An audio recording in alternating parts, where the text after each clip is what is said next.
अच्छा जी, आज का हमारा टॉपिक है motion of charge particle in electric and magnetic field. If we place a particle, charge particle is a particle which have a charge, either it will have a positive charge or negative charge। कि कोई भी चाहे positive charge हो चाहे negative charge हो, जब हम उसको प्लेस करते हैं किसी भी ऐसी फील्ड के अंदर जहाँ पे इलेक्ट्रिक और मैग्नेटिक फील्ड दोनों मौजूद होती हैं, तो फिर उस चार्ज पार्टिकल के ऊपर क्या फोर्स लगती है और वो किस तरीके से मूव करता है, उस चीज को हम देखेंगे।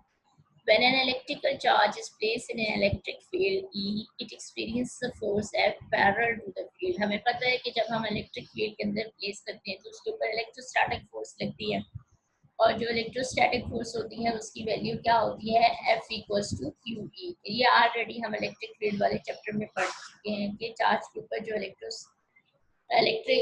स्टैटिक फोर्स लगती है वो F equals to Q E. Q charge की वैल्यू होती है और E strength of electric field को हम कहते हैं। Due to this force, it accelerates according to Newton's second law, because according to Newton's second law, when the force is applied, then the acceleration is produced। ठीक है, Newton second law में यही कहता है कि जब हम किसी भी चीज के ऊपर फोर्स लगाते हैं तो उसकी वजह से उसमें एक्सेलरेशन प्रोड्यूस होता है, और उसकी वैल्यू किसके इक्विवेलेंट होती है, एम में। कि हमारे पास जो फार्मूला होता है F equals to Newton's law का जो फार्मूला है वो हमारे पास क्या है, एफ इक्विवेलेंट्स टू एम में। तो अब हमारे पास फोर्स कौन सी है, ये इलेक्ट्रोस्टैटिक फोर्स है, F equals to Q E. तो इसलिए हम यहाँ पे F की बजाय हमने F की जो वैल्यू यहाँ पे लग रही है क्यू ई, वो हमने वैल्यू प्लेस कर दी है। इस वजह से आपके पास जो होगा अब फार्मूला क्या हो जाएगा, F इक्वल्स टू एम में होता है ना, तो यहाँ पे F की बजाय उसकी वैल्यू क्यू ई के इक्विवेलेंट आ जाएगी। यहाँ पे एक्सेलरेशन की वैल्यू हम फाइंड आउट करेंगे, तो एक्सेलरेशन की वैल्यू हमारे पास क्या होती है, acceleration will be equals to A के साथ जो m था उसको हम राइट साइड पे लेके आए, तो वहां पे वो क्या हो जाएगा, it will get divided with the Q E divided by m। It means when the charge particle is placed in an electric field, then the force is applied on it, which is electrostatic force, and acceleration is produced in the charge particle, and the value of acceleration is a equals to q divided by mv। तो ये value हो acceleration होगी, इतनी ही speed के साथ, इतने acceleration के साथ वो क्या करेगा, मूव करेगा।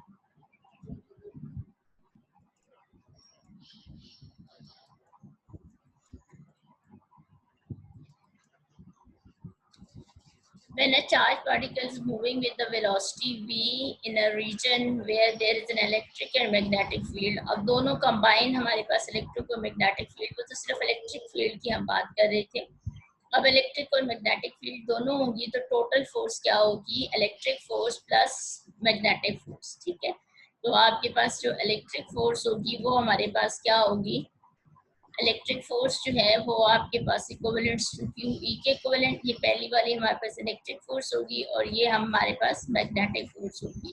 ये हमारे पास, ये हमने वैल्यू जो है पिछले टॉपिक में की थी कि हमारे पास मैग्नेटिक फोर्स का जो फॉर्मूला होता है चार्ज पार्टिकल के ऊपर जो फोर्स लगती है वो हमारे पास F equals to Q into cross product of V into आपके पास क्या आ जाता है, मैग्नेटिक फोर्स है। तो ये इन दोनों की कॉम्बिनेशन से जो फोर्स बनती है, sum of the electric force and magnetic force, it's given a new name which is known as a Lorentz force. ठीक है, इन दोनों के सम को sum of electric force and sum of the magnetic force is called the Lorentz force. The force is known as a Lorentz force. Electric force, अब इन दोनों का काम क्या होता है, इलेक्ट्रिक फोर्स क्या करेगी और मैग्नेटिक फोर्स क्या करेगी, चार्ज पार्टिकल के ऊपर क्या काम करेगी, कैसे इफेक्ट करेगी। Electric force does the work on the electric charge. जो इलेक्ट्रिक फोर्स होगी ऑलरेडी हम पहले पढ़ चुके हैं, अभी हमने इलेक्ट्रिक फोर्स के बारे में पढ़ा था। ये इलेक्ट्रिक फोर्स की वजह से चार्ज क्या करेंगे, मूव करेंगे। तो वर्क डन क्या होता है कि when a force is applied and distance is covered by acceleration produce हो रहा है, तो उसका मतलब ये है कि वो चार्ज मूव कर रहा है। तो इट मीन्स कि जब फोर्स अप्लाई होती है और एक्सेलरेशन प्रोड्यूस होता है या डिस्टेंस कवर होता है, तो हम कहते हैं work has done. So electric force does the work on the electric charge, but no work is done by the magnetic force। ठीक है, जब दोनों फोर्सेस होंगी तो इलेक्ट्रिक फोर्स की वजह से वो मूव करेगा, इलेक्ट्रिक फोर्स की वजह से एक्सीलरेशन प्रोड्यूस होगा, वर्क होगा। लेकिन मैग्नेटिक फोर्स जो होगी वो कोई वर्क नहीं परफॉर्म करती। वर्क के लिए लाजमी है कि फोर्स अप्लाई हो और डिस्टेंस कवर हो सर्टेन एंगल के साथ। उसके बाद मैग्नेटिक फोर्स का फिर क्या काम होगा? Magnetic force is just deflecting force, वो सिर्फ उसकी डायरेक्शन ऑफ चार्ज को क्या कर देगी? चेंज कर देगी। मैग्नेटिक फोर्स का काम सिर्फ क्या होगा? It is a deflecting force के तौर पे एक्ट करेगी, ये कोई वर्क डन नहीं करेगी, ठीक है। तो जब दोनों फोर्सेस होंगी, इलेक्ट्रिक और मैग्नेटिक फील्ड होगी, तो इलेक्ट्रिक फील्ड वर्क करेगी और मैग्नेटिक फोर्स डिफ्लेक्ट करेगी, सिर्फ एक्ट करेगी एज अ डिफ्लेक्टिंग फोर्स की, जो to turn the direction, to change the direction of the charge particle. तो ये काम जो है वो फिर मैग्नेटिक फोर्स परफॉर्म करेगी, और उन दोनों के कॉम्बिनेशन को हम क्या कहते हैं? होते हैं लॉरेंस फोर्स कहते हैं। सम ऑफ मैग्नेटिक फोर्स और जो आपके पास है इलेक्ट्रिक फोर्स है, उसको हम लॉरेंस फोर्स कहते हैं। क्लियर है सब बच्चों को ये टॉपिक?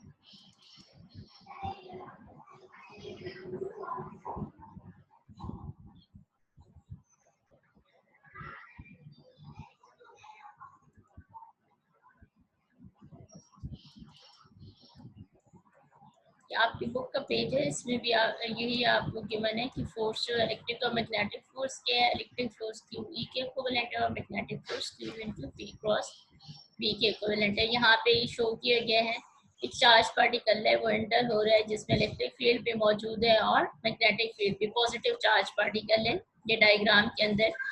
तो यहाँ पे ये टर्न हो रहा है ऐसे सर्कुलर, जो वाइट पाथ है वो हमारे पास जो है वो शो हो रहा है आपके पास। ये वाइट जो एरो शो हो रहा है, ये path of the charge particle है। The electric force that acts on a positive charge is parallel to electric field and causes a particle trajectory to bend in a horizontal plane, ठीक है। Move करवाने के लिए electric force और magnetic force की वजह से वो क्या कर जाएगा? पार्टिकल बेंड कर जाएगा।